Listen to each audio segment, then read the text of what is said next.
Pagi ini kita akan coba menyampaikan safety briefing K3 Kesehatan dan Keselamatan Kerja pada saat melaksanakan penyuluhan.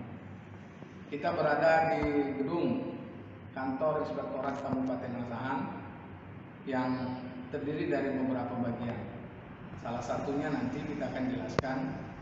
Di sini kita berada di ruang penyuluhan. Tapi karena kondisi COVID, penyuluhan yang dilakukan bisa melalui dua media. Pertama melalui fasilitas Zoom meeting, yang kedua melalui tatap muka.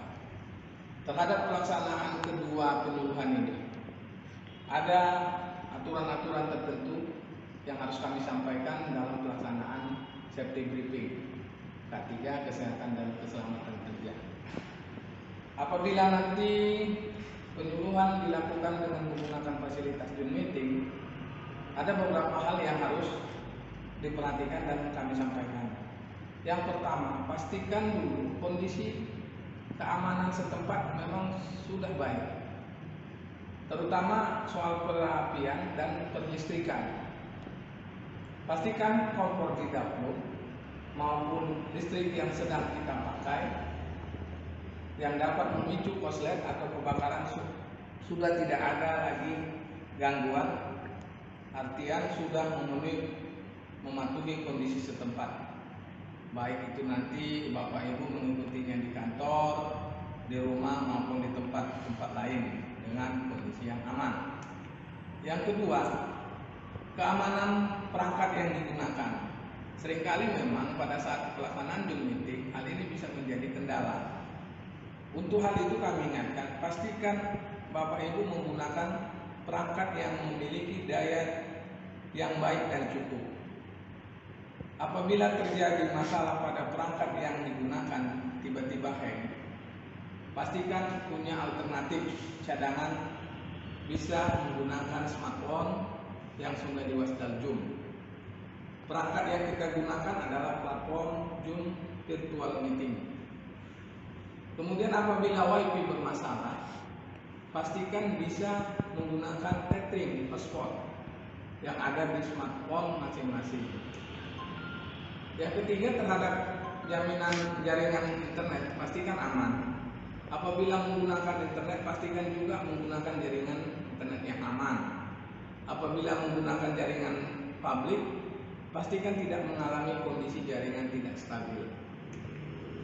Kemudian, sekalipun masih menggunakan fasilitas Zoom meeting, standar protokol kesehatan tetap harus kita perhatikan.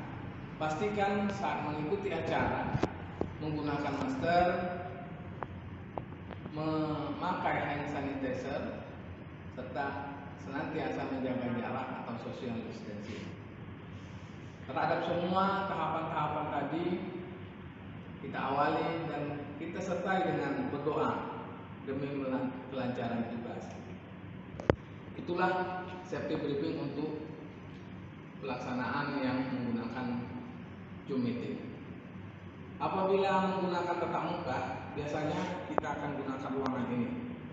Ya, ruangan ini dilengkapi dengan pintu masuk dan pintu keluar. Kemudian ada fasilitas keadaan darurat. Di sebelah pintu ada pemadam ringan. Kemudian di luar ada titik kumpul. Sebelah barat dari ruangan pertemuan ini ada toilet dan musola. Kemudian ada ruang rotasi. Kemudian nanti kita akan jelaskan petunjuk evakuasi jika terjadi keadaan darurat serta larangan dalam ruangan ini.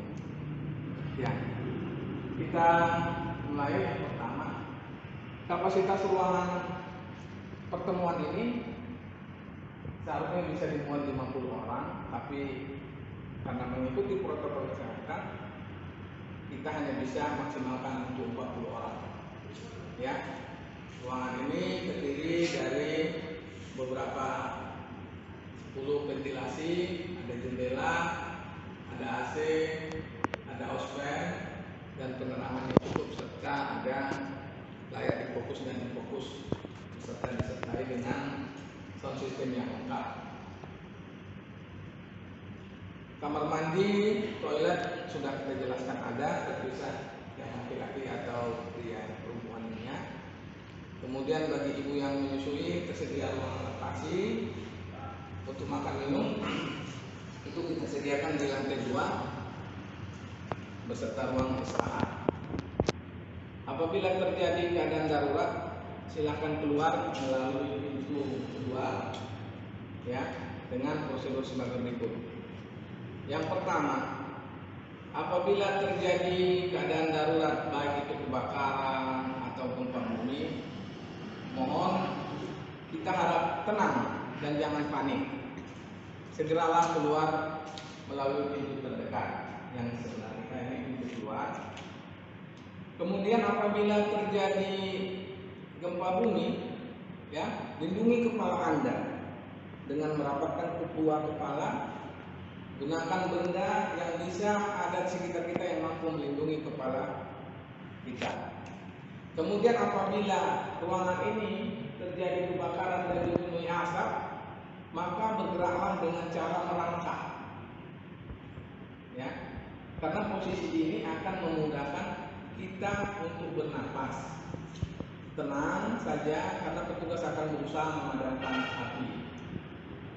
Kemudian lepaskan sepatu bagi wanita yang menggunakan sepatu kaki tinggi agar mempermudah proses berjalan pada saat proses evakuasi.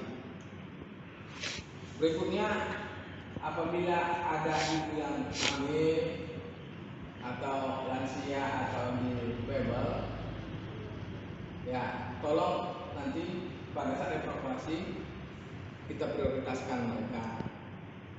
Kemudian perhatikan orang yang berada di sebelah kiri kanan kita pada saat kita duduk, pada saat pelatihan, untuk mencegah jangan sampai ada yang tertinggal. Kenali teman kita yang berada di sebelah kiri dan sebelah kanan. Kemudian ikuti langkah evakuasi menuju titik lokasi kumpul di luar sana dan ikuti arahan lebih lanjut dari petugas untuk memastikan kelengkapan orang sesuai dengan daftar hadir. Nanti petugas kita akan memberikan petunjuk dan sikap untuk membantu Bapak Ibu semua. Kita berharap hal-hal yang kita khawatirkan ini tidak terjadi selama pelaksanaan penyuluhan.